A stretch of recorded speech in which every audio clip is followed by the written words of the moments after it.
নমস্কার বন্ধুরা, পুরো দুনিয়া কিছুদিন থেকে ইসরায়েল ও ইরানের উপর বাজ পাখির মতো নজর টিকিয়ে বসে আছে।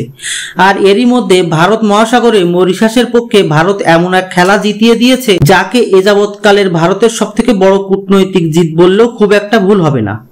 আর যে দুই দেশের বিপক্ষে ভারত এবং মরিশাস এই জয় ছিনিয়ে এনেছে, সেই নাম দুটো শুনলেই বোঝা যায় এই জয়ের মহত্ব কতটা।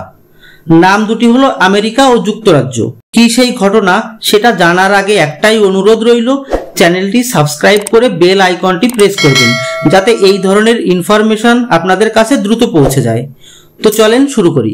ভারত মহাসাগরে দ্বীপ রাষ্ট্র মরিশাসের অবস্থান, আর মরিশাসের পাশে 60টি ছোট বড় দ্বীপ নিয়ে গঠিত দ্বীপপুঞ্জের নাম হলো চাগস। ইংরেজরা পুরো উপমহাদেশ থেকে চলে গেলেও এই চাগস দ্বীপপুঞ্জ নিজেদের কবজায় রেখে দেয়। এই চাগস দ্বীপপুঞ্জের একটি দ্বীপ হলো ডিয়াগো গার্সিয়া, আর এখানেই অবস্থিত আমেরিকা ও ব্রিটেনের সামরিক ঘাঁটি। এই সামরিক ঘাঁটিকে খাতা কলমে আমেরিকা ব্রিটেনের যৌথ ঘাঁটি বলা হলেও মূলত এখানে সম্পূর্ণরূপে আমেরিকার উপস্থিতি বিদ্যমান। এই ঘাঁটি সামরিক দিক থেকে কতটা গুরুত্বপূর্ণ সেটা এভাবে বুঝুন যে আমেরিকার সমস্ত এলিট টেকনোলজির হাতিয়ার মোতায়েন আছে এই ঘাঁটিতে। তাই তো ভারত মহাসাগরে অবস্থিত আমেরিকার এই সামরিক ঘাঁটি ভারতের জন্য কম চিন্তার ছিল না। যদিও এখন ভারতের সাথে আমেরিকার সম্পর্ক দিন দিন ভালো হয়েই চলেছে, কিন্তু জিওপলিটিক্সে কেউ কারো পার্মানেন্ট বন্ধু বা পার্মানেন্ট শত্রু হয় না, শুধু নিজের দেশের লাভটাই পার্মানেন্ট থাকে। তাই ভবিষ্যতে আমেরিকার সাথে ভারতের যে শত্রুতা হবে না তার কোনো গ্যারান্টি নেই। সেক্ষেত্রে ডিয়াগো গার্সিয়া বেজ ভারতের জন্য মারাত্মক হুমকি হয়ে উঠতে পারে। যেহেতু চাগস দ্বীপপুঞ্জ ব্রিটেন কবজা করে রেখেছে এবং ডিয়াগো গার্সিয়া দ্বীপকে ব্রিটেন আমেরিকাকে লিজ দিয়ে রেখেছে, তাই আমেরিকাকে সরানোর জন্য প্রথম পদক্ষেপ ছিল চাগস দ্বীপপুঞ্জ থেকে ব্রিটেনকে সরানো। চাগস দ্বীপপুঞ্জকে নিয়ে ব্রিটেন এবং মরিশাসের মধ্যে বিবাদ চলছিল বিগত 50 বছর ধরে, আর এই বিবাদে ভারত মরিশাসের পিছনে দাঁড়িয়ে লড়াই করছিল ব্রিটেনের সাথে।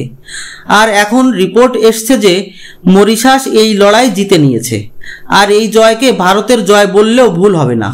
তাই তো মরিশাসের প্রধানমন্ত্রী প্রবিন্দ যুগনাথ চাগস দ্বীপপুঞ্জ নিজেদের দখলে আসার সাথে সাথেই ভারতকে এবং ভারতের প্রধানমন্ত্রী নরেন্দ্র মোদীকে ধন্যবাদ দিয়েছেন।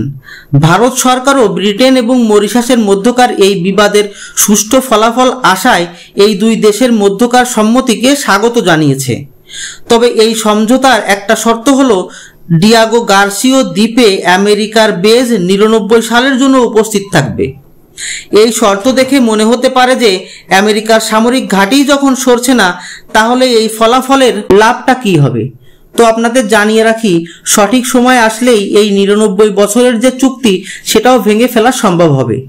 এখনই যদি আমেরিকার সামরিক বেস সরানোর জন্য বেশি লাফালাফি করা হতো, তাহলে চাগস দ্বীপের উপরেও এত সহজে কবজা পেত না মরিশাস। আমেরিকা এটা সহজে হতেই দিত না।